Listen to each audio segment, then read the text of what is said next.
J'ai eu une question de Julie qui voulait faire un documentaire sur son père et sur sa profession et qui me demandait comment s'y prendre et par où commencer.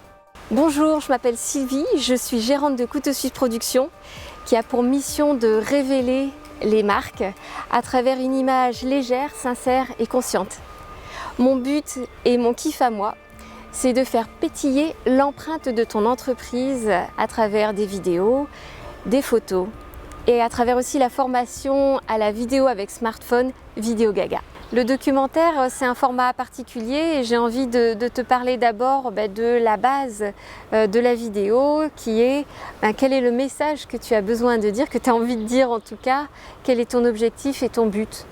Et à partir de cela, tu pourras tracer le squelette de ta vidéo avec une situation initiale, un rebondissement, une crise on va dire, avec des obstacles et la partie dépassement de lui-même, tout ce qu'il a dû dépasser, une résolution et puis une situation finale. Dans les scènes que tu vas vivre et faire vivre, il y aura des scènes qui répondront exactement à ces différentes parties.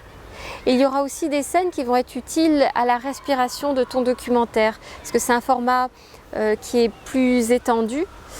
Et les respirations, ça peut être par exemple les déplacements en voiture ou bien à pied. Ça peut être aussi les scènes où il y a des petits apartés qui donnent un peu une nuance sur la relation que vous avez lui et toi. Si tu ne peux absolument pas contrôler ce que les personnes disent, d'autant plus qu'il s'agit d'un tournage avec ton père, pour le documentaire, il faut quand même que tu aies une vision très claire de ce que tu veux dire et de comment tu vas amener ça au niveau du montage pour que tu puisses orienter très bien tes questions de façon à ce que les propos soient dans le sens que tu as envie et que tu puisses orienter aussi le tournage vers ta vision. Cette vidéo t'a plu? J'en suis ravie. Sache que tes retours me sont importants pour continuer à faire des vidéos qui soient utiles pour tous les professionnels qui aspirent à avoir une image alignée avec leur activité. Alors ne sois pas un consommateur passif s'il te plaît. Est-ce que tu peux me dire en commentaire comment cette vidéo t'a parlé? Peut-être que tu as des questions à me poser qui soient en lien ou pas avec le sujet de cette vidéo. Et n'hésite pas aussi à repartager et liker cette vidéo. Ça me sera très utile et aussi utile à tous ceux qui ont besoin de voir mes vidéos. Je te remercie. À bientôt. T'es encore là? Écoute, parlons des coulisses de ce montage. Là, c'est la toute première vidéo que je filme. J'ai décidé de filmer plusieurs courtes vidéos. En fait, je les ai d'abord listées par rapport aux questions que j'ai de mes stagiaires lors de ma formation Vidéo Gaga. J'ai ensuite scripté peut-être les 10 premières qui m'importaient vraiment ou qui m'inspiraient le plus. J'ai pas vraiment réfléchi à comment j'allais le filmer, je voulais juste que ce soit dans un parc. Il se trouve que j'ai rendez-vous un peu plus tard avec une cliente pour un shooting portrait. J'ai décidé aussi de commencer par les séquences qui vont être constantes de vidéo en vidéo, dont cette vidéo de coulisses. Je vais juste ensuite faire la vidéo qui sera plutôt la présentation à la base. Et ensuite, je vais faire la vidéo de fin qui sera en général l'appel à l'action.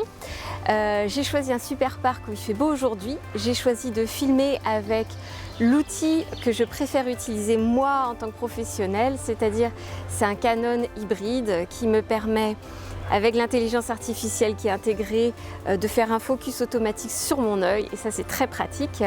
Je sais que mon smartphone peut le faire aussi, mais là en tout cas j'ai 100% confiance en cet outil et surtout j'ai une aisance avec lui. Ça a nécessité non seulement des années d'apprentissage de ma part, mais aussi un investissement.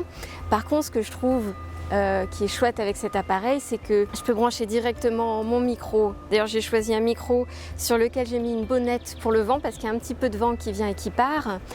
Et je peux être sûre que le son il sera nickel de bout en bout, j'ai pas besoin d'adaptateur, contrairement à mon smartphone qui est en USB-C. J'ai plein de cartes mémoire, j'ai pas besoin de faire de l'espace sur mon smartphone. J'ai aussi beaucoup de batterie qui pourraient être peut-être problématiques avec mon smartphone puisque je suis dans la nature, j'ai pas de possibilité de le charger. J'ai un appareil photo sur trépied et j'ai à peu près 10 pages de script sur lesquelles je vais m'inspirer. Là maintenant j'improvise, mais parce que je sais exactement ce que j'avais besoin de dire. Et si ça t'intéresse, si tu es vraiment curieux, je te conseille d'aller voir mon blog sur couteausuisseproduction.fr.